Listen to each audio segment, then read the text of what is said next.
আলহামদুলিল্লাহ। সম্মানিত উপস্থিতি, আমরা আজকের বুখারীর প্রথম দার্সে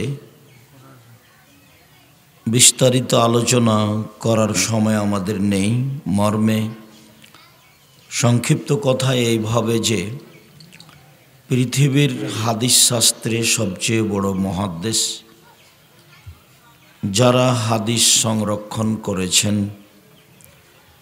যাদের মাধ্যম দিয়ে আল্লাহ কিয়ামত পর্যন্ত হাদিস মানুষ সমাজে বহাল রাখার ব্যবস্থা করেছেন,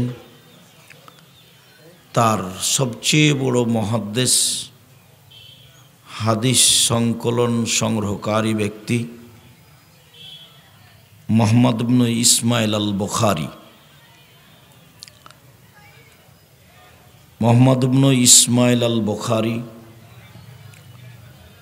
পৃথিবীতে সবচেয়ে হাদিস শাস্ত্রে বড় মানুষ বলে বিদ্বানগণ সিদ্ধান্ত নিয়ে বলেছেন। তিনি একটা হাদিস গ্রন্থ লিখেছেন, যে হাদিস গ্রন্থের নাম আছে আল জামে আস সাহি আল মুসনাদ মিন উমুরি রাসূলিল্লাহ সাল্লাল্লাহু আলাইহি সাল্লাম সুনানিহি ওয়া আইয়ামিহি। তবে আমরা যে নামে পরিচিত তা হচ্ছে বুখারী। পরপরই আরেকটা গ্রন্থ মুসলিম। স্বাভাবিকভাবে আমরা পুরুষ নারী বুখারী ও মুসলিম নামে দুইটি হাদিস গ্রন্থ অবগত আছি। ইমাম বুখারী রাহিমাহুল্লাহ তার কেতাবের সূচনায় সর্বপ্রথম ওহী সম্পর্কে আলোচনা করেছেন। আল্লাহর বাণী জিবরাইলের মাধ্যমে আমাদের নবী মুহাম্মদ সাল্লাল্লাহু আলাইহি সাল্লামের নিকটে এসেছে, সেই কথাই নিয়ে তিনি প্রথমে আলোচনা করেছেন। পৃথিবীর বড় বড় বিদ্বান বিভিন্ন জনের বুঝ অনুযায়ী তাদের কিতাবে সূচনামূলক আলোচনা ভিন্ন ভিন্ন করেছেন। যেমন ইমাম মুসলিম কিতাবুল ঈমান, ঈমানের আলোচনা দিয়ে কিতাব আরম্ভ করেছেন।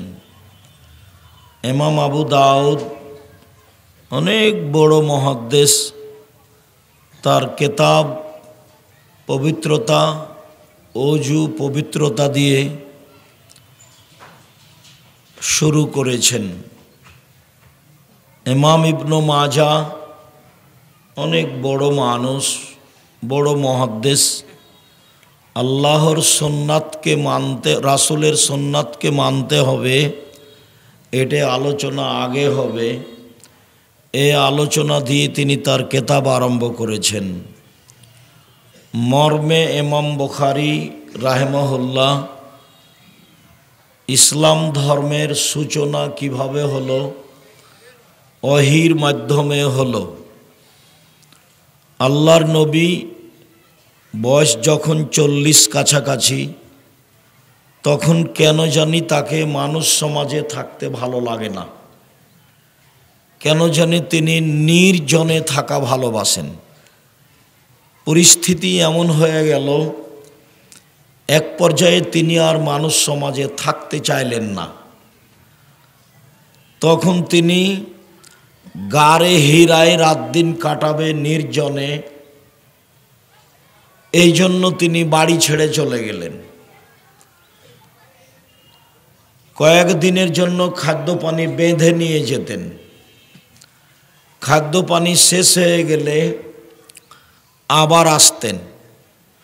খাদিজা রাদিয়াল্লাহু তাআলা আনহা তার জন্য খাদ্য পানি প্রস্তুত করে দিতেন।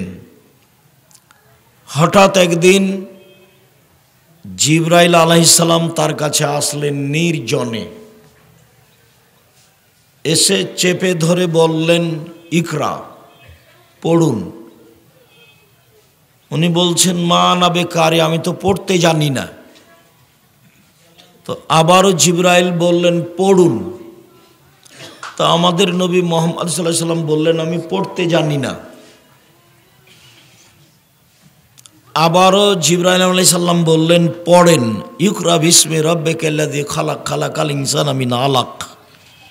এই কয়েকটা আয়াত জিবরাইল আলাইহিস সালাম আমাদের নবী মুহাম্মদ সাল্লাল্লাহু আলাইহি সাল্লামের সামনে পেশ করলেন। তিনি ছিলেন নির্জনে একাই, নির্জনে থাকা তিনি পছন্দ করেছিলেন। নির্জনের সুবাদে জিবরাইল আসলেন। ঘটনা ঘটল, মুহাম্মদ সাল্লাল্লাহু আলাইহি সাল্লাম স্ত্রী খাদিজার নিকটে এসে বললেন জাম্মিলুনি জাম্মিলুনি খাশিতু আলা নাফসি। খাদিজা তুমি আমাকে কম্বল দিয়ে জড়িয়ে ধরো, আমি মারা যাই নাকি আমি নিজের ব্যাপারে আশঙ্কা করছি, আমার যে কি হয়। তখন খাদিজা রাদিয়াল্লাহু তাআলা আনহা বললেন বলেন কি আপনি, আপনার মতো মানুষের উপরে কোনো দুর্ঘটনা আসবে এটা হয় না। এই কথা বলে তিনি কয়েকটা কথা উল্লেখ করলেন। তাতে তিনি বললেন আপনি অসহায় মানুষের খাদ্য যোগান, অসহায় মানুষের বোঝা বহন করেন, মেহমানকে খাওয়ার ব্যবস্থা করেন, আপনি সবসময় মানুষের বিপদ আপদে থাকেন, আপনার উপরে দুর্ঘটনা আসতেই পারে না, কাল্লা কখনো নয়। খাদিজা রাদিয়াল্লাহু তাআলা আনহা যা বললেন, রাসূল সাল্লাল্লাহু আলাইহি সাল্লাম যে ভয় করেছিলেন তাকে অস্বীকার করে দিলেন।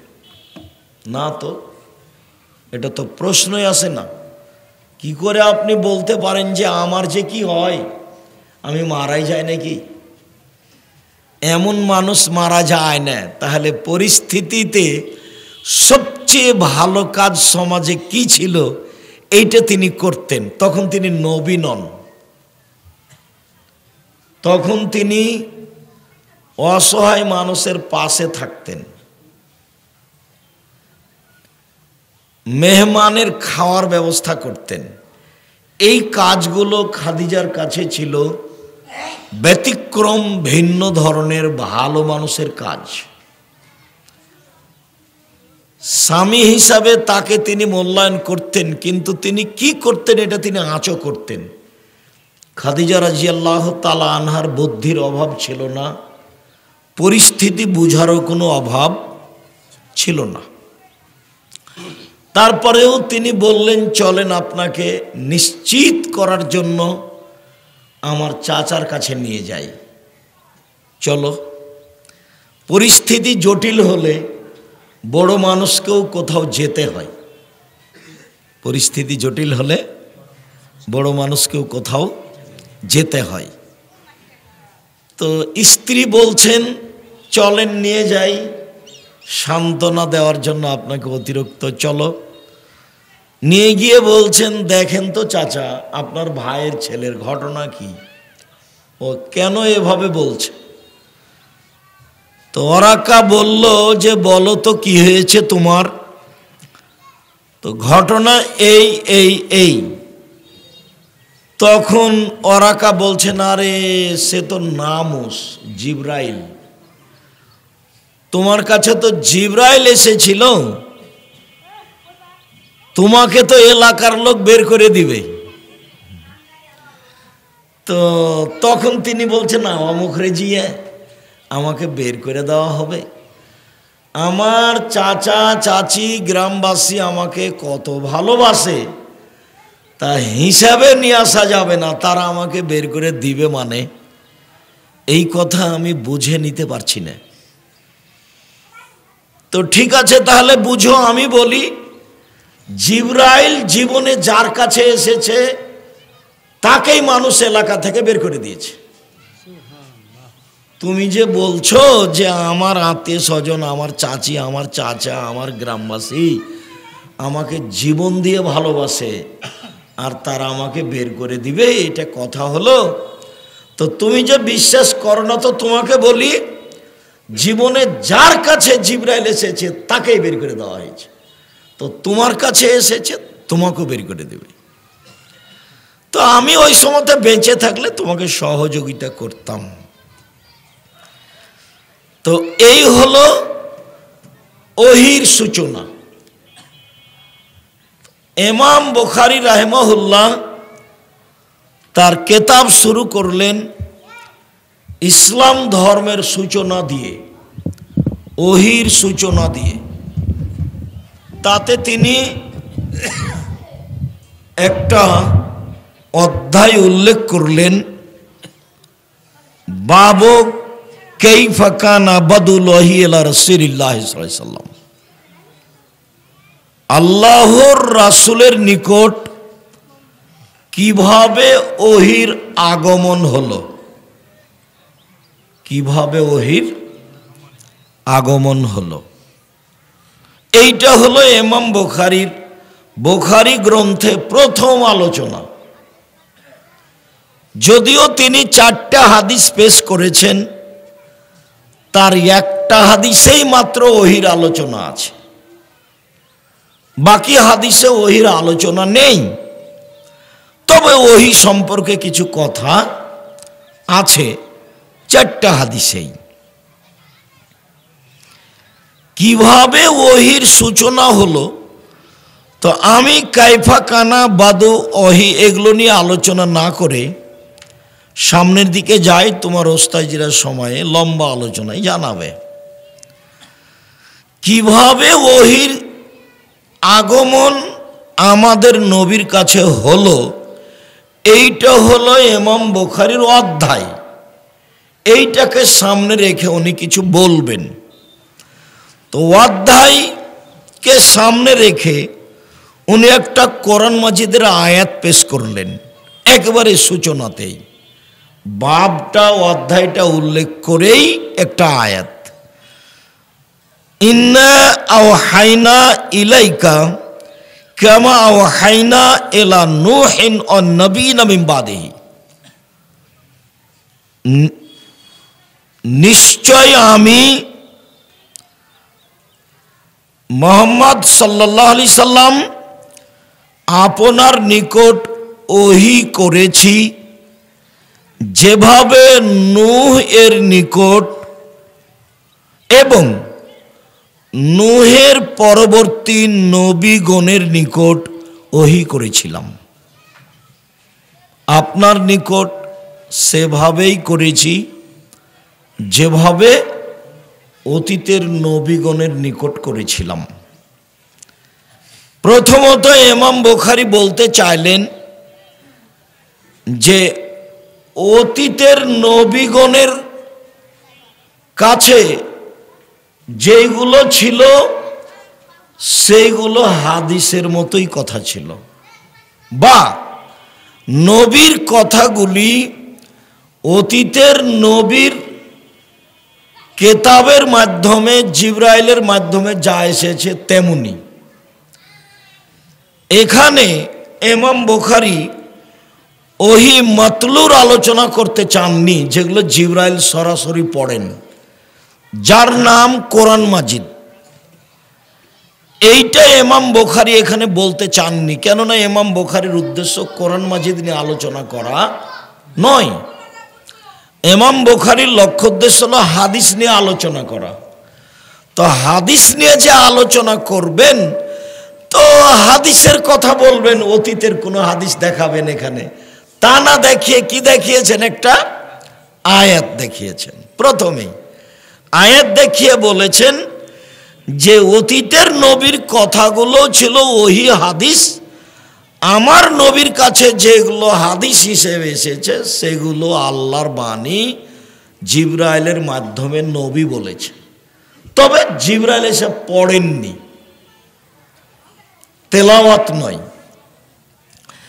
তো হাদিসের মান নবীর, আমাদের নবীর যে হাদিসের মান, অতীতের নবীগণের কথারও সেই মান। অতীতের নবীগণের ওহির মান যা ছিল, আমাদের নবীর হাদিসের মান সেটাই। প্রথমত ইমাম বুখারী এই কথা বলতে চাইলেন। তারপরে যেটা বলতে চাইলেন সেটা হলো এই যে আপনার উপরে বিধান যেটা আল্লাহ দিয়েছেন, সেই বিধানের সূচনা হয়েছে নূহ আলাইহিস সালামের উপরে। নূহ আলাইহিস সালামের আগে যারা ছিলেন তাদের উপরে কোনো বিধান ছিল না। পাপ করলে কি হবে, নেকি করলে কি হবে, কিভাবে সলাত, কিভাবে সিয়াম, এইরকম বিধান নূহ আলাইহিস সালামের আগের নবীর উপরে ছিল না। যার কারণে তাদের কোনো বিধানও পাওয়া যায় না।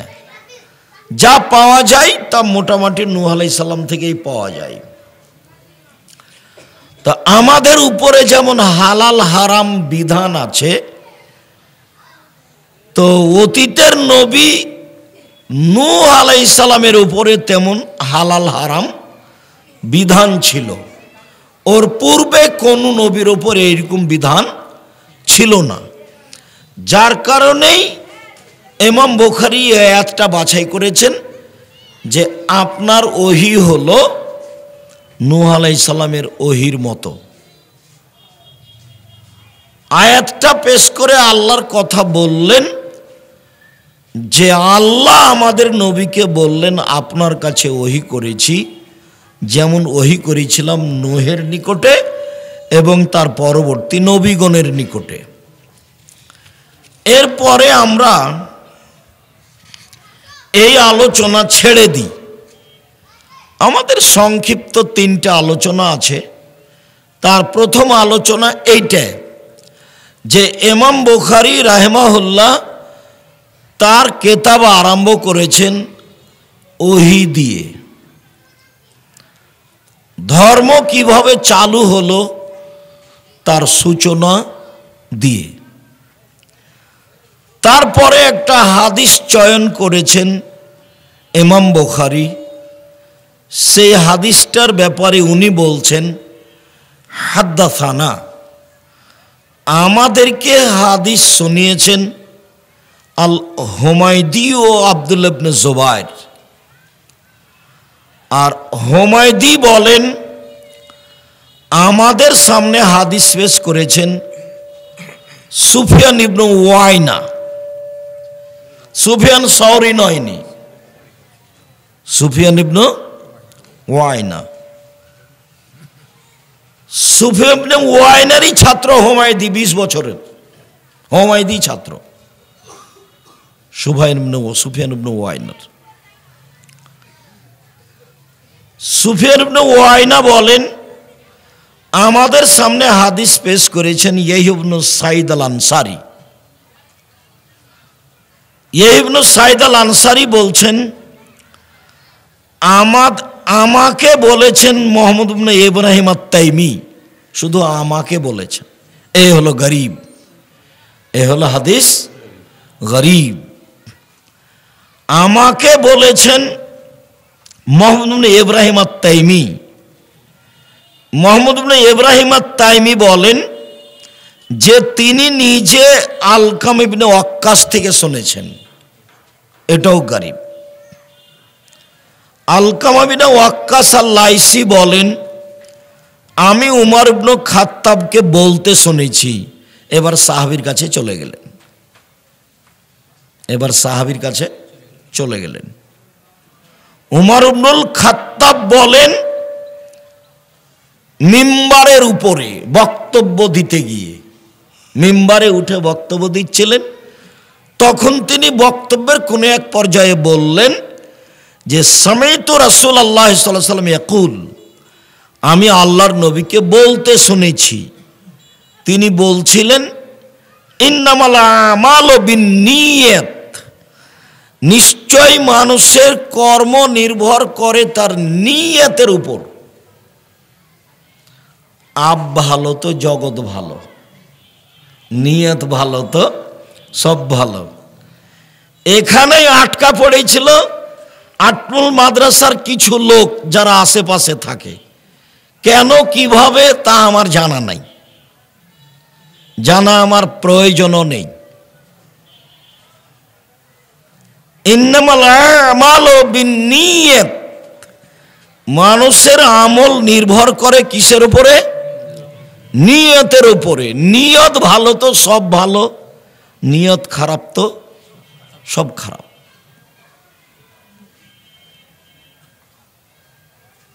অনেক কথা হাদিস শেষ করি, তার দুই একটা বলি। ওয়াইন্নামা লিকুল্লি ইমরিন মা নাওয়া, নিশ্চয় মানুষ সেটাই পায় যা নিয়ত করে, যার ইচ্ছা করে। নিয়ত শব্দটা মানুষ ভালোই বুঝে, রাখাল কিষান সবাই বুঝে। ওরাও বলে যে তোর নিয়তই খারাপ রে, তোর মাকসাদই খারাপ। দুটোই আরবি, কিন্তু মানুষে বুঝে যে তোর নিয়ত খুব ভালো, তোর ভাগ্য ভালো। ওয়াইন্নামা লিকুল্লি ইমরিন মা নাওয়া, মানুষ যেটা নিয়ত করে সেটা পায়। কথা শেষ হয়ে গেছিল, তারপরে আবারও বলছেন মূলত ব্যাখ্যা, ফামান কানাত হিজরাতুহু ইলা দুনিয়া ইউসিবুহা, কেউ যদি বাড়ি ত্যাগ করে টাকা ইনকাম করব মনে করে, তো সে পাবে, কম পাইকার বেশি পায়। আও এলা ইমরাতিন ইয়ানকিহুহা, কেউ যদি বাড়ি ত্যাগ করে কোনো মেয়েকে বিবাহ করব বলে, তো সেটা সে পাবে। তাহলে একটা মেয়েকে বিবাহ করার কথাটা এই বাক্যে আসা কেমন হয়, মানে কেমন লাগে যেন। তো এই ঘটনা একটা এরই সাথে আছে। ঘটনা একটা, মক্কা থেকে লোক চলে গেছিল মদিনায় একটা মেয়েকে বিবাহ করার জন্য। সে লোক রাসূলের কাছে যে ইসলাম গ্রহণ করে, তখন ওই কথাটা এরই সাথে জমা ধরে গেছে। তো ফাই হিজরাতুহু ইলা মা হাজারা ইলাইহি, অতএব মানুষের যেদিকে হিজরত হয়, বাড়ি ত্যাগ করা হয়, সেটাই সে পায়। ইব্রাহিম আলাইহিস সালাম বলছেন, আমি আমার প্রতিপালকের উদ্দেশ্যে দেশ ত্যাগ করলাম, মানে আর আমি ইরাকে থাকবো না, ইরাকে আর আমি থাকবো না। ইরাকের লোক আমাকে আগুন দিয়ে জ্বালিয়ে দিতে চায়, তো আমি এখন হিজরত করব, দেশ ত্যাগ করব, থাকবই না দেশে। তো এখন চলে যাবেন উনি ফিলিস্তিন, ইরাক ত্যাগ করে। তো যে যেটার ইচ্ছা পোষণ করে, আল্লাহ তাকে সেটা দিয়ে দেন সময়ের গতিতে। প্রথমে দুই একটা বলি বর্ণনাকারীদের পরিচয়। প্রথম আলোচনা যে ইমাম বুখারী আল হুমায়দিকে চয়ন করলেন কেন, হুমায়দি থেকে বর্ণিত হাদিস চয়ন করলেন কেন। কোরআন মাজিদ কুরাইশ বংশের কেরাতে লিখা আছে। কোরআন মাজিদ কার কেরাতে লিখা আছে? কুরাইশ বংশের। কেরাত তো সবাই বুঝবেন না, মানে আরবি পড়ার যে অক্ষর। তো একই অক্ষর চাঁপাই নবাবগঞ্জের লোকেরা বলছে যে কুণ্ঠে গেছিলি, কত ভারী করে বলছে, দন্তান্ন ঠকে এক জায়গাতে বলছে। আর বগুড়ার বলছে যে কুথে গেছিলি বা কৃষক গেছিলি, ওকে হালকা করে দিয়েছে, অক্ষরই নাই। ওরা অক্ষর বেশি করেছে আর এরা অক্ষর কমিয়ে দিয়েছে। তো ওটাও বাংলা ভাষা, এটাও বাংলা ভাষা। তো এরকমভাবে সৌদি আরবের বহু বংশ ছিল, যারা অনেক সময় উচ্চারণে একজন সিন উচ্চারণ করলে আর একজন ওই জায়গাতে সিন না করে সদ করেছে। একজন কেউ হামজা উচ্চারণ করেছে, তো ওই জায়গাতে আর একজন আর এক বংশ কি করেছে, আইন উচ্চারণ করেছে। তো এইভাবে 7টা ভাষা হয়ে গেছে কোরআন মাজিদ যেভাবে অবতীর্ণ হয়েছে তাতে। তো যখন উসমান রাদিয়াল্লাহু তাআলা আনহু কোরআন মাজিদ একটা রাখলেন, সব জ্বালিয়ে দিলেন, তখন কোনটা লেখা হয়েছিল, বহাল রাখা হয়েছিল কোনটা? কুরাইশেরটা। কেন? মুহাম্মদ সাল্লাল্লাহু আলাইহি সাল্লাম হচ্ছেন কোরাইশের, অতএব এ বংশের কেরাতটাই কি করা হোক, বহাল রাখা হোক। ওরা যেখানে হামজা পড়েছে হামজা থাকবে, কেউ যদি আইন পড়ে থাকে তো হবে না। ওরা যেখানে সিন পড়েছে সিন থাকবে, কেউ যদি সদ পড়ে থাকে তো সেটা হবে না। ওরা যদি জয় পড়েছে তো সেটা জয়ই থাকবে, অন্যরা সেখানে কেউ ত পড়েছে তো ওটা নিবে না। এখন কোরআন মাজিদ যেটা আছে সেটা কাদের আছে? কোরাইশদের। বাকিগুলো জ্বালিয়ে দেওয়া হয়েছে আগুন দিয়ে। তো ইমাম বুখারী বলছেন যে অত্র হাদিসে 5 জন রাবি আছে, 2 জন হলো মদিনার আর মক্কার, আর 3 জন হলো মদিনার। প্রথম 2 জন হলেন মক্কার, আর শেষের 3 জন হলেন মদিনার। তো হুমায়দি মক্কার এবং কোরাইশের। হুমায়দি হচ্ছেন মক্কার বাসিন্দা এবং কোরাইশ বংশের। তো সব সময় ইমাম বুখারীর খালি লক্ষ্যটা থাকে চূড়ান্ত সঠিকটা গ্রহণ করার, চূড়ান্ত সঠিক যেটা, সূত্র যেখানে হোক না কেন চূড়ান্ত সঠিক যেটা। একটা কথা তোমাদের মনে রাখি, কোন হাদিস বুখারীতে 36 থেকে 40 বার এসেছে, তো যতবার এসেছে ততবার শব্দ পরিবর্তন আছে। এটা হলো ইমাম বুখারীর ব্যতিক্রম দক্ষতা, মানে একই শব্দ দিয়ে তিনি বারবার আনেননি। আর এই ইন্নামাল আমালু বিন্নিয়াত এই হাদিসটা 6 বার এসেছে। তবে এর চেয়ে বেশি শব্দে এসেছে অন্য কোনো জায়গায়, এখানে কিছু শব্দ বিলুপ্ত আছে। তো হাদিস শাস্ত্র যেটা কোরাইশ বংশের সে লোক দিয়ে তিনি গ্রহণ করেছেন এবং মক্কার। তারপরে হুমায়দি আব্দুল্লাহ ইবনে জুবায়ের সবার পরিচিত মানুষ, 75টি হাদিস ইমাম বুখারী গ্রহণ করেছেন হুমায়দি থেকে। তারপরে হলেন সুফিয়ান ইবনে ওয়াইনা, একজন আছেন সুফিয়ান সৌরি আর একজন আছেন সুফিয়ান ইবনে ওয়াইনা। দুইজনই খুব বড় বড় বিদ্বান। তবে সুফিয়ান সৌরি কিছু মাযহাব অবলম্বন করেন, যেটা তিরমিজিতে বিস্তারিত সময়ে সময়ে পাওয়া যাবে। তিরমিজি বড় শাইখ দিয়ে পড়াতে হয়। তিরমিজির লেখক ব্যতিক্রম মুহাদ্দিস পৃথিবীর, সারা দুনিয়া ওর মধ্যে ঢুকে রেখেছে। তো সুফিয়ান সৌরিরই ছাত্র হচ্ছেন হুমায়দি, যিনি 1 নম্বরে আছেন। এনারা 2 জনই মক্কার মানুষ। তারপরে হলেন ইয়াহইয়া ইবনে সাঈদ আল আনসারী। ইয়াহইয়া ইবনে সাঈদ আল আনসারী মদিনার মানুষ। তার বিদ্যা বুদ্ধিতে কোনো প্রকার সন্দেহ বা কারো আপত্তি নেই। আপত্তি নেই কথাতে একটা চট করে কথা মনে পড়লো, বলে রাখি তোমাদের।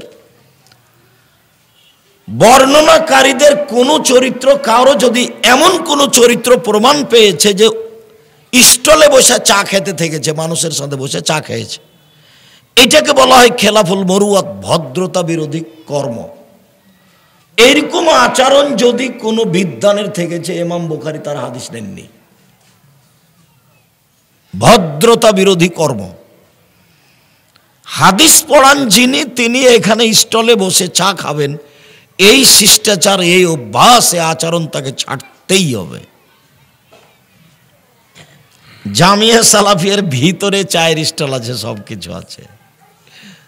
আমাকে ওই পাশ দিয়ে গেলে বসতে বলে, তেমন সে দেখো ফাঁকি দিয়ে চা বিক্রি করিও না, এটা বলতে এসেছি। কেউ অভিযোগ করলে এখানে থাকতে পাবা না।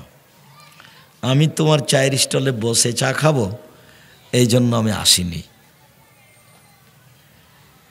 তাকে বলা হয় খেলাফুল মরুয়াত, ভদ্রতা বিরোধী কর্ম। 5 জন বর্ণনাকারী আছে অত্র হাদিসে। কারো ব্যাপারে কোনো প্রকার ভুলে যাওয়া, কোনো দোষ ত্রুটি ভদ্রতা বিরোধী আচরণ, মানুষের সাথে লেনদেনে মিথ্যা, গ্রামবাসী তার উপরে মিথ্যা আরোপ করেছে, কেউ খারাপ মন্তব্য করেছে, এরকম কোনো প্রমাণ নেই। তারপরে হলেন মোহাম্মদ ইবনে ইব্রাহিম আত-তাইমি আর আলকামা ইবনে ওয়াক্কাস, খুব বিচক্ষণ মানুষ, ফকিহ, কোরআন হাদিসের সারমর্ম কি তা খুব ভালো বুঝতেন। তো তিনি সাহাবী না তাবেঈ এই নিয়ে বিদ্বানদের দুই মত আছে। আগেরগুলো সবাই তাবেঈ, হুমায়দি থেকে শুরু করে 4 জন সবাই তাবেঈ।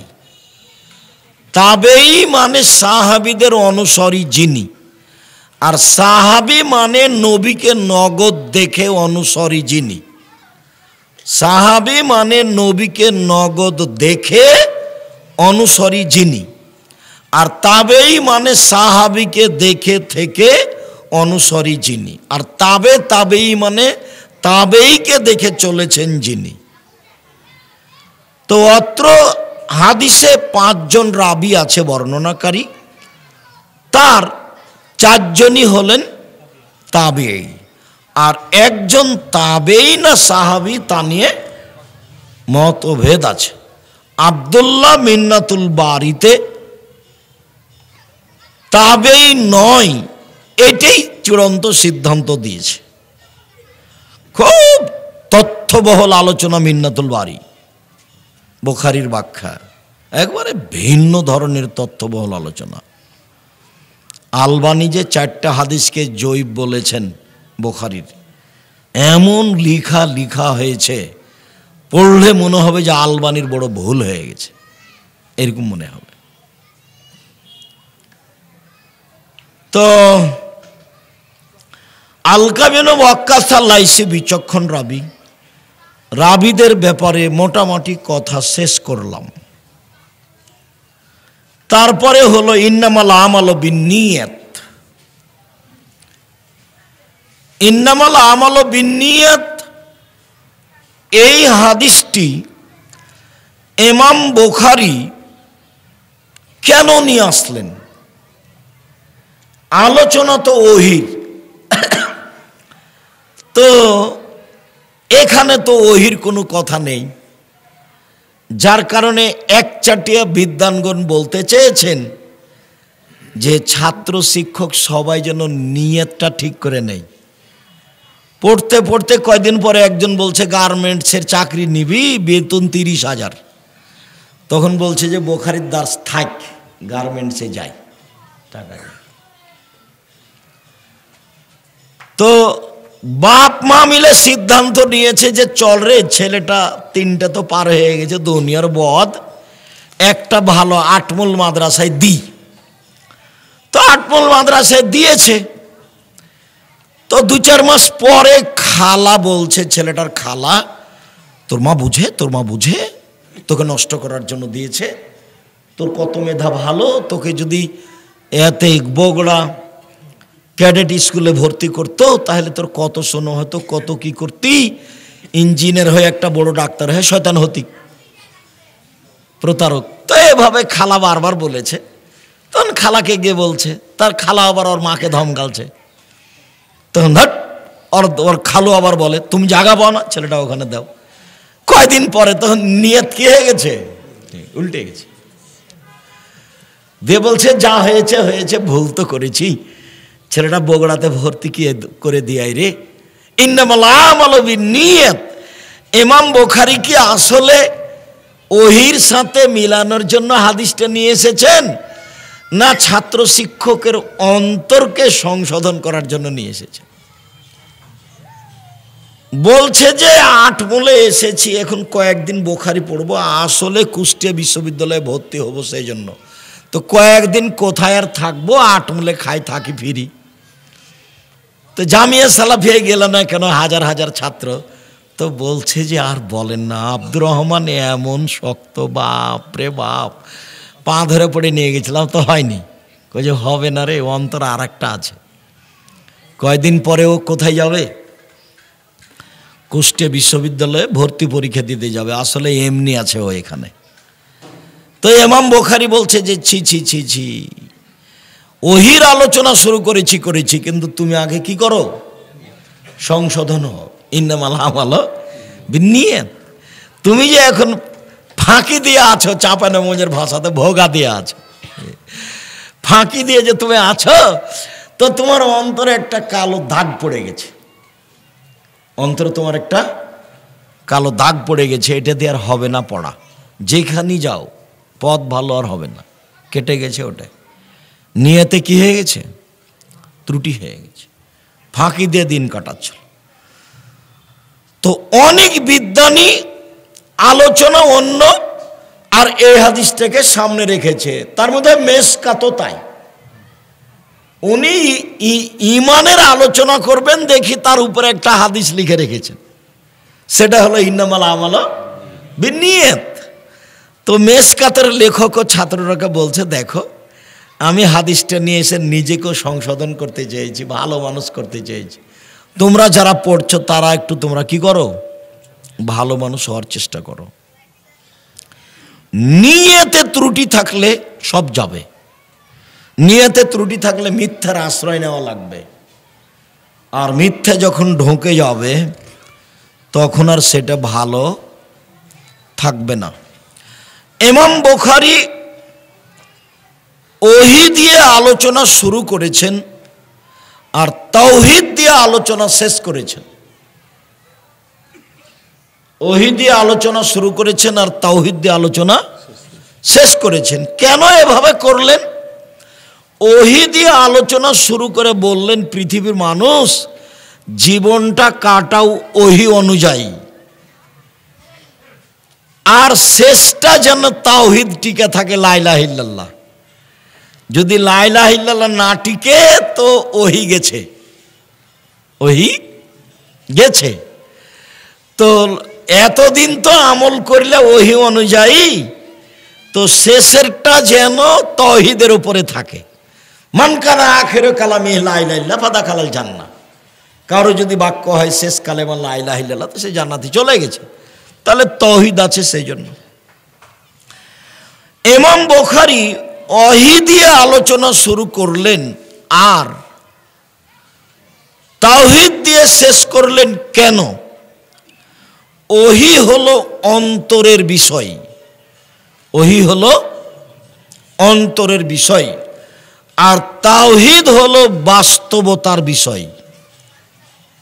ওকে বলতে হবে লা ইলাহা ইল্লাল্লাহ। অন্তরে ত্রুটি থাকলে ওহী কেটে যাবে। সেই জন্য ইমাম বুখারী ওহী দিয়ে শুরু করেছেন আর তাওহীদ দিয়ে শেষ করেছেন। ইমাম বুখারী ওহী দিয়ে শুরু করে বলেছেন, দেখো যার যত নিয়ত ভালো তার তত আমলের ওজন ভালো। তাই ওহী দিয়ে শুরু করে ওজন দিয়ে শেষ করেছেন, তাওহীদ দিয়ে শুরু করে ওজন দিয়ে শেষ করেছেন। শেষ হাদিসটা কিসের? কালিমাতানে সাকিলাতানে খাফিফাতানে ফিল মিজানে, দাড়ি পাল্লা দিয়ে করেছেন। তার মানে যার নিয়ত যত ভালো তার দাড়ি পাল্লাতে নেকি তত ভারী, তত ভালো। যার নিয়ত যত ফাঁকি দেওয়া তার ওই দাড়ি পাল্লার নেকি তত খালি, এমনিতে হালকা। তো আমি আরো দুইটা কথা আছে, সেই জন্য তোমাদের এখানে তোমাদেরকে সতর্ক করো। তো আমরা নিজেরা সতর্ক হওয়ার উদ্দেশ্যে যারা এখানকার শিক্ষক, যারা আমরা আছি দায়িত্বে, তাদের সতর্ক করার লক্ষ্যে বলি যে অবশ্যই নিয়ত সংশোধন করে কাজ করতে হবে। এইভাবে বলা হবে না যে আচ্ছা যাক এটা এখন হচ্ছে তো এটা করে নি, পরে আর একটা তো অন্য করবোই, সেটা তো আমি জানছি, পরে আর একটা করবো সেটা তো জানছি। তোমার অন্তরটা যেন খুব পরিষ্কার হয়। আসলেই তুমি দুদিন থাকার জন্য এখানে আসনি, বুখারী পড়ার জন্য এখানে এসেছো, এইটা যেন হয়, এইটা ছাত্র শিক্ষক সবাকেই বলি। আর একটা কথা বলি, বুখারী পড়াও ভাগ্য, বুখারী পড়ানো ভাগ্য। বুখারী পড়াও ভাগ্য, বুখারী পড়ানো ভাগ্য। যদি পড়তে পড়তে 2 মাস 4 মাস 6 মাস পরে চলে যাও, তাহলে বুঝতে হবে ভাগ্য টলে গেছে। আসলে আমার ভাগ্যে এটা নেই, তাই এটা ঘটলো। বুখারী পড়াতে পড়াতে যদি বন্ধ হয়ে যায়, তাহলে বুঝতে হবে ভাগ্য টলে গেছে। আসলে আমার ভাগ্যে এটা নেই, আমি জোর করে ধরে রাখছিলাম। এরপরে যেটা জরুরি কথা, আমি আপাতত, তোমরা বই খুলে থাকো, দার্স শেষ করে আমি কোরআন মাজিদ থেকে 2-1টা কথা বলছি। তার প্রথম কথা হলো এই যে আটমল সালাফিয়া মাদ্রাসা আল্লাহকে সন্তুষ্ট করার উদ্দেশ্যে চালু হয়েছে।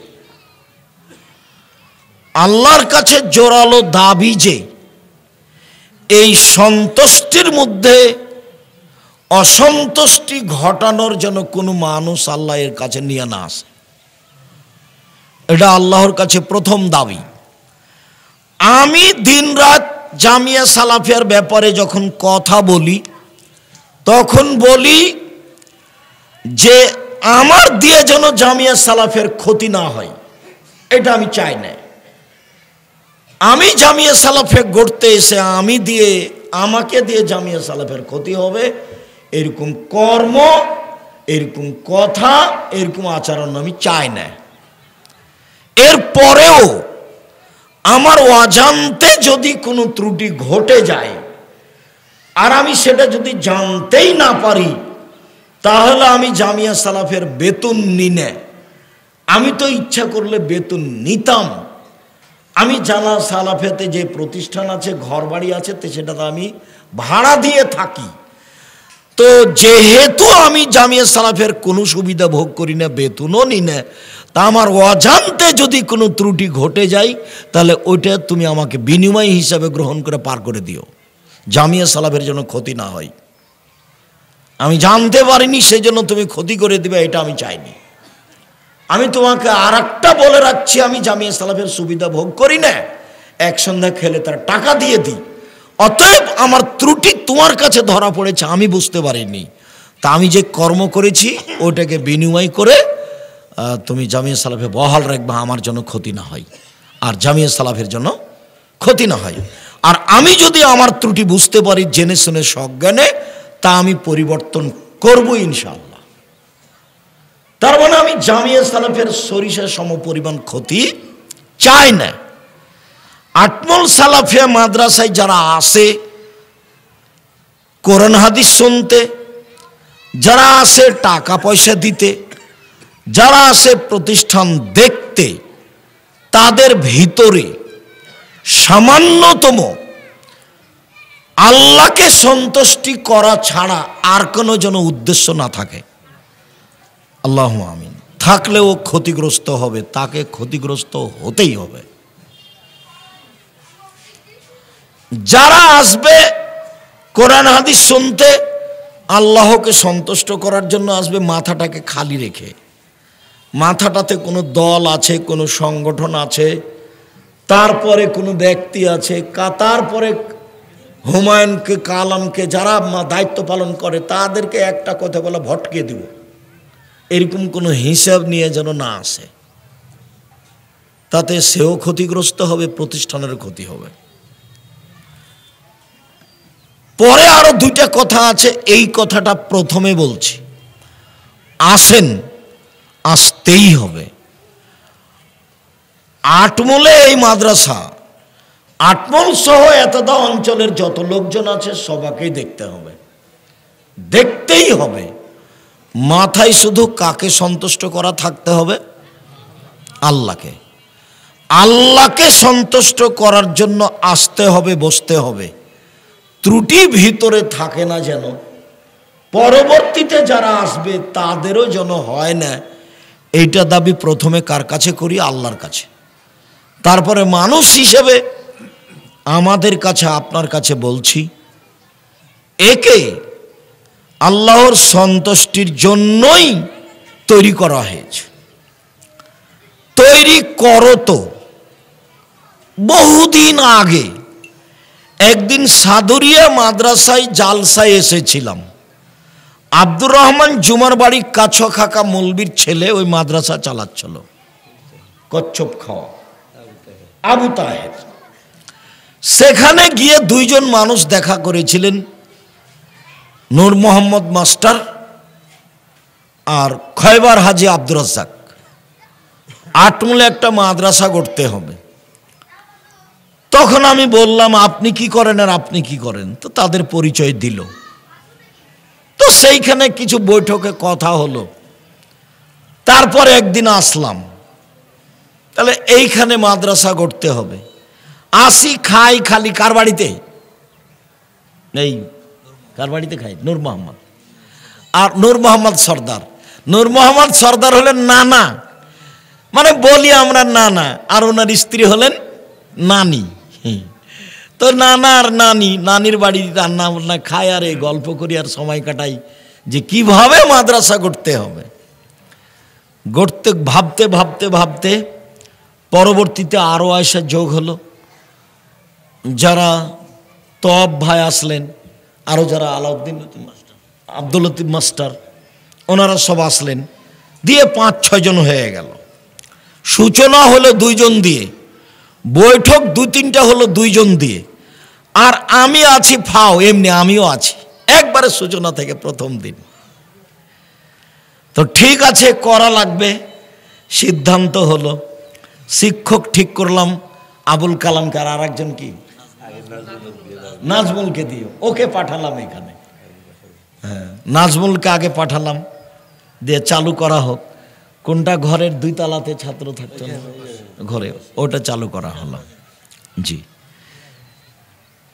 বাকি ইতিহাস লাগবে না, শুধু সূচনাটা এই যে দারুল উলুম দেওবন্দ একজন মাওলানা কাসেম নানদভী চালু করেছিলেন একটা চাল দিয়ে। দারুল উলুম দেওবন্দে একটা চাল আর 6টা খুঁটি। কাসেম নানদভী হলেন পরিচালক শিক্ষক, আর হুসাইন আহমদ মাদানী হলেন ছাত্র। যে হুসাইন আহমদ মাদানী 50 বছর যাবৎ, 45 বছর যাবৎ বুখারী পড়িয়েছে। তো 6 জন ছাত্র দিয়ে চালু। আর একটা কথা আছে যেটা আমি বিশ্বাস করি না, সেটা বিদাতি কথা, যে কাসেম নাদৌরি স্বপ্নে দেখলেন, তারপর এখানে এসে এই জায়গাটাতে এর নাক দিয়ে টানেন, শ্বাসটান, খালি গন্ধ আছে, খালি সেন্ট আছে, সেন্ট আছে। কিসের সেন্ট রে? হাদিসের সেন্ট, বলে মাদ্রাসায় বলতে হবে। এইগুলো কথা ঠিক নয় বলে আমি মনে করি। তো উনি চালু করেছিলেন একটা চাল দিয়ে, দেওবন্দ একটা চাল দিয়ে 6টা খুঁটি দিয়ে চালু হয়। তো এটাও সেভাবে চালু হয়েছে। কোনো দিন তারা ভুল অক্ষরে কাসেম নাদবীকে ভুলেনি। নবী নয় যে নবী বলে ডাকে। কোনো দিন তারা হুসাইন আহমদ মাদানীকে ভুলেনি, নবী নয় যে নবী বলে ডাকে। আমি আসলে বলিনি যে হুসাইন আহমদ মাদানী শিরক করেছেন। জজ আমাকে যখন বলল সিলেট সুনামগঞ্জ কোর্টের, ও ভুল বলল, কিন্তু আমাকে কথা বলা নিষেধ করা আছে, তাই আমি বলতে পারিনি। আমি বলেছি যে এটা শিরক, এটা শিরক, এটা শিরক। হুসাইন আহমদ মাদানী যেখানে ডালিম গাছের নিচে বুখারী পড়াতেন, পরবর্তী শিক্ষকেরা বলতেন যে বরকতের জন্য ডালিম গাছের নিচে বুখারী পড়তে যেতে হবে একদিন। আমি বলেছি এটা শিরক। কথা বুঝতে পারোনি? আমি বলিনি যে হুসাইন আহমদ মাদানী মুশরিক, এ কথা আমি বলিনি। আমি বলেছি যে হুসাইন আহমদ মাদানী ডালিম গাছের নিচে বুখারী পড়াতেন, পরবর্তীতে যেসব বিদ্বানেরা বলেছেন যে বরকতের জন্য একদিন কোথায় বুখারী পড়াতে যেতে হবে? ডালিম গাছের নিচে। আমি এটাকে শিরক বলেছি। তো জজ আমাকে বলছে, ছাত্র মসজিদের ওখানে জজ আমাকে বলছেন যে আপনি বলেছেন হুসাইন আহমদ মাদানী মুশরিক। তা আমি কিন্তু এখন তার বলতে পারি না যে না, আপনি ভুল বলছেন। কেননা উকিল আমাকে বলেছে যা বলবেন মুখ খুলবেন না, যা বলবে খালি আপনি শুনবেন। এদের নাম জজ, হাকিম। হাকিম নড়ে তো হুকুম নড়ে না। একটা ঘটে যেতে পারে। তো তারা কোনোদিন স্মরণে তাদেরকে ভুলেনি। তাদের একটা দুয়া বরকত আছে, যখনই ভিন্ন কিছু ঘটবে তখন আল্লাহর অসন্তুষ্টি নেমে আসবে। যখনই আল্লাহর অসন্তুষ্টি নেমে আসবে তখন আপনার শত চেষ্টা ব্যর্থ হবে, শত চেষ্টা ব্যর্থ হবে। আর আরেকটা কথা, যে কাজের জন্য লাগে অধিকার। যেমন আমরা টপ ভাইয়ের ছেলেকে পূর্ণ অধিকার দিয়ে রেখেছি, বাবা তুমি প্রতিষ্ঠানটা দেখো, ভাবো, চিন্তা ভাবনা করো, প্রতিষ্ঠান ভালোভাবে গড়তেই হবে। তো স্বাধীনতাই চেয়েছে মুসা আলাইহিস সালাম ফেরাউনের কাছে গিয়ে। স্বাধীনতার খুব দাম। একবারও বলেননি মুসা ফেরাউনকে যে ইসলাম কবুল করে, ইসলাম গ্রহণ করেন, বলেন এক আল্লাহ, বলেন এক আল্লাহ, এ কথা মুসা বলেননি। দেখেন 1 মিনিট বলি, এই চলো এক, চুপ থাকো। মুসা আলাইহিস সালাম আল্লাহ যখন মুসাকে বললেন যে ফেরাউনের কাছে যান আপনি, তো মুসা বললেন যে আমি সাবলীল ভাষায় ভালো করে কথা বলতে পারি না। তখন আল্লাহ বললেন যে আমি ওটা ঠিক করে দিচ্ছি, আপনি বলেন রব্বি ইশরাহ লি সাদরি ওয়া ইয়াসসির লি আমরি ওয়াহলুল উকদাতাম মিন লিসানি ইয়াফকাহু কাওলি, যেতে হবে, যান, আমি ওটা ঠিক করছি। তখন মুসা আলাইহিস সালাম বলছেন, দেখেন ফেরাউনের পক্ষ থেকে আমার উপরে একটা হত্যার অভিযোগ আছে, আমি কিন্তু এক থাপ্পড় দিয়ে একটা মানুষ মেরে পালিয়ে এসেছি, ও কিন্তু আমাকে মারবে। তখন আল্লাহ বলছেন যে ঠিক আছে, আমি আপনার সাথে আছি, আমি আপনার সাথে আছি। তো মুসা আলাইহিস সালাম বলছেন, না আমি একাই যেতে পারবো না, আমার ভয় হচ্ছে। এরপরেও কি হবে তাহলে? বলে আমার ভাইকে সাথে দেন। ঠিক আছে, দিলাম। সব কথা আল্লাহ মুসার মেনে নিলেন। এইবার দুইজন চলে এসেছেন ফেরাউনের কাছে, ফেরাউনা ফাকুলা, দুইজন এসে বলছেন, ইন্না রাসূল রাব্বিল আলামিন, আমরা হচ্ছি বিশ্বজগতের প্রতিপালকের পক্ষ থেকে রাসূল, আন আরসেল মানা বানি ইসরাইলা, বানি ইসরাইল আপনাদের দাস দাসী হিসাবে আছে, ছেড়ে দেন। আব্দুল্লাহর বক্তব্যই এটা, গোলাম হয়ে জাতির কাছে বসবাস করতে রাজি নই, গোলাম হয়ে একদিন বাঁচতে চায় না। মুসা বলছেন যে আমার সম্প্রদায়কে ছেড়ে দিতে হবে। আগে তো এসে বলবে বল লা ইলাহা ইল্লাল্লাহ বল, এই কথা না বলে কি বলছেন, আমার লোকজন ছেড়ে দেন। যুগ যুগ ধরে মুসা আলাইহিস সালামের সম্প্রদায়ের বানি ইসরায়েলেরা দাস দাসী হিসাবে আছে। সারাদিন পুরুষকে কাজ করে নেই বা যখন তখন পুরুষদের হত্যা করে, আর বানি ইসরায়েলের নারীদের সাথে অন্যায় করে এবং বাড়িতে দাসী হিসাবে রাখে। শতাব্দীর পর শতাব্দী, শতাব্দীর পর শতাব্দী, কাল কাল ধরে চলছে। তো মুসা আলাইহিস সালাম বলছেন ছেড়ে দেন এদেরকে। তো এই কথা বলতে ফেরাউনের খুব ব্যাঘাত, আঁতে ঘা লেগেছে। তখন ফেরাউন বলছে, আলাম নুরাব্বিকা ফিনা, কি ব্যাপার, তোমাকে আমি লালন পালন করিনি ওয়ালিদান শিশুকালে, অলাবেস্তা ফিনা নুমরেকা সিনিনা, তুমি বহুদিন আমার মাঝে ছিলে না, আমার সামনে এসে এভাবে কথা বলো, মানে আমার লোকজনকে ছেড়ে দেন, এই কথা তো যেমন তেমন নয়, এটা মুখের ওপরে বলা, লিখিতভাবেও নয়, স্মারকলিপি নাই এখানে, নগদ ছেড়ে দেন। তখন ছোট থেকে শুরু করেছে ফেরাউন তাকে সামনে, তোমাকে আমি লালন পালন করিনি, তুমি আমার বাসায় বহুদিন ছিল না, ফালতা ফালাতা কাল্লাতি ফালতা, তুমি একটা কর্ম করেছো, যা তুমি করেছো, তুমি তোমার কর্ম করেছো, এক থাপ্পড়ে মানুষ মেরেছো, ওয়ান্তা মিনাল কাফিরিন, তুমি বড় অকৃতজ্ঞ। এটা মুখের উপরে ফেরাউন বলল মুসাকে। মুসা বললেন একটা, ফেরাউন বলল আর একটা। তো এইবার মুসা বলছেন যে কালা ফাল তোহা এদাউয়ানা মিনাল দলিন, হ্যাঁ আমি এক থাপড় দিয়ে মানুষ মেরেছি, তখন আমি ভ্রান্ত পথে ছিলাম। ফারাত্ত মিনকুম, তোমার ভয়ে আমি দেশ ছেড়েছি। লাম্মা খিফতুকুম, যখন তোমার আশঙ্কা তোমাকে মারবা। ফওয়াহাব আলী রব্বি হুকমান, আমার প্রতিপালক আমাকে জ্ঞানে গুণে পূর্ণ করেছেন। ওয়াজআলানি মিনাল মুসলিম মুরসালিন, আমাকে নবী করেছেন। তিলকা নিয়ামাতুন তামুন্নুহা, আর এই যে তুমি বললে ছোট থেকে লালন পালন করেছি, এই করেছি, তুমি আমার প্রতি অনুগ্রহ করেছ, অনুগ্রহ করে তুমি খোটা দিয়েছ। আনাবাত্তা বানি ইসরাইলা, এই সুবাদে তুমি বানি ইসরাইলকে দাস দাসীতে পরিণত করেছ। তুমি বড় উদ্ধত স্বৈরাচার, সীমা লঙ্ঘন করেছ। এটা মুসা আলাইহিস সালাম বললেন। যখন বললেন যে তুমি উদ্ধত স্বৈরাচার, সীমা লঙ্ঘন করেছ, তখন ফেরাউন হত্যার সিদ্ধান্ত নিল। যা হলো হলো। তো কাজের জন্য স্বাধীনতা লাগে, আর একজন যদি এসে হাত খেলায় তাহলে সে কাজ কখনো সুন্দর হবে না। প্রত্যেকটা মানুষ যারা কিছু করতে চায় তারা যেন জাতির কাছে স্বাধীনতা নেয়। স্বাধীনতা না থাকলে কিছু করতে পারবে না। এটা এক। প্রথমত, ভুল কিছু করলে আল্লাহ অসন্তুষ্ট হলে একটাও টিকবে না। দুই, সূরা ইউসুফে আছে যে যখন ইউসুফ আলাইহিস সালামের কাছে সরকারিভাবে লোক পাঠানো হলো যে আপনাকে সরকার ডেকে পাঠিয়েছে আর আপনাকে জেলে থাকতে হবে না, তখন ইউসুফ আলাইহিস সালাম বললেন, না, আমি জেল থেকে বের হব না যতক্ষণ পর্যন্ত জুলাইখা জাতির সামনে না বলেছে যে অন্যায় আমি করেছি, ইউসুফ করেনি। জুলাইখাকে জাতির সামনে কি বলতে হবে? যে আমার চেয়ে কত বেশি, যে ও বলছে যে আমি জেল থেকে বের হব না। আমি যদি থাকতাম তাহলে লোকজনকে বলতাম, চলো চলো চলো, আমাকে বের করে নিয়ে চলো, সরকারের কাছে যাই।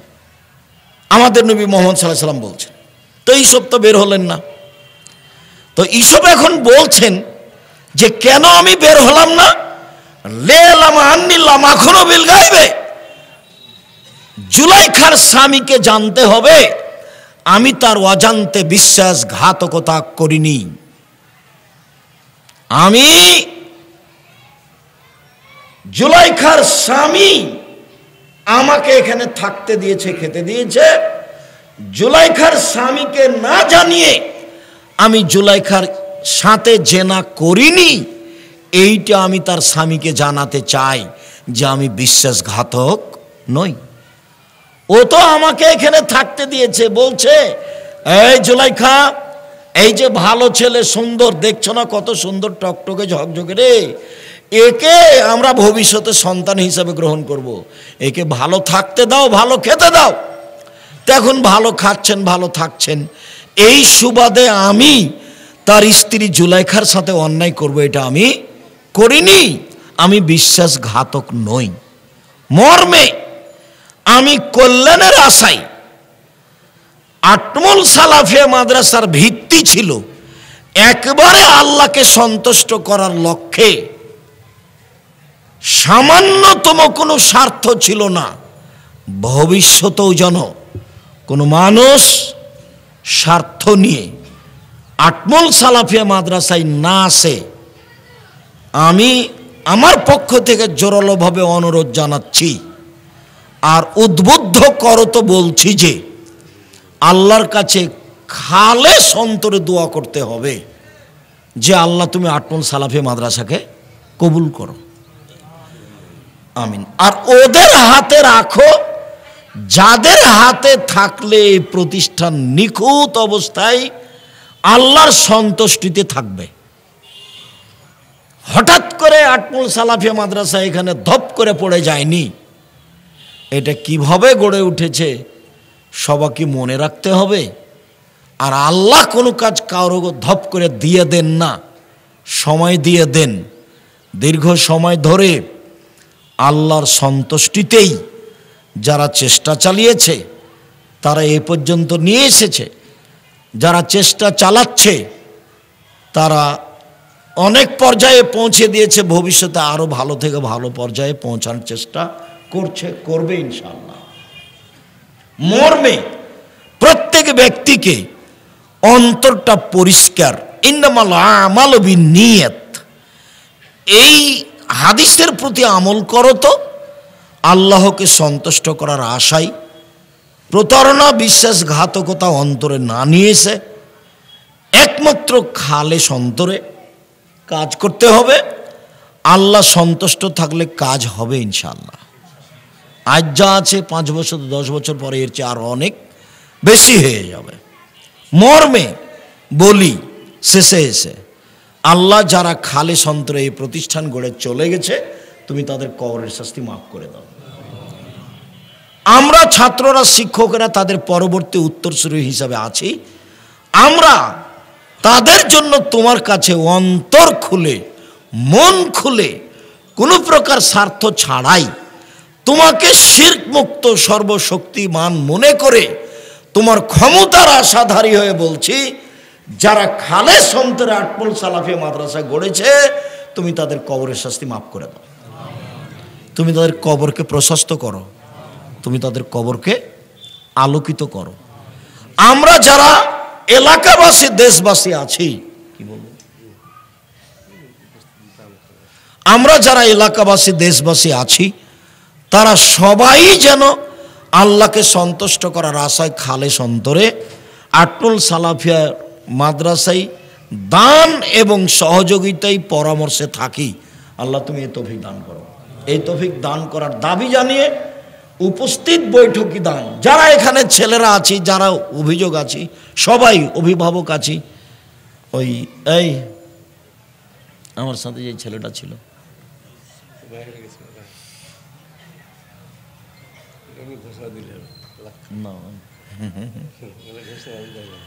আচ্ছা, আপনাদের সাথে আমিও বৈঠকি দানে আছি ইনশাআল্লাহ। আপনারা সবাই বৈঠকি দানে অংশগ্রহণ করেন।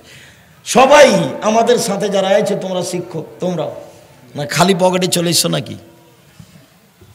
বৈঠকি দানে জাযাকুমুল্লাহ খাইর, সবাই অংশগ্রহণ করবেন।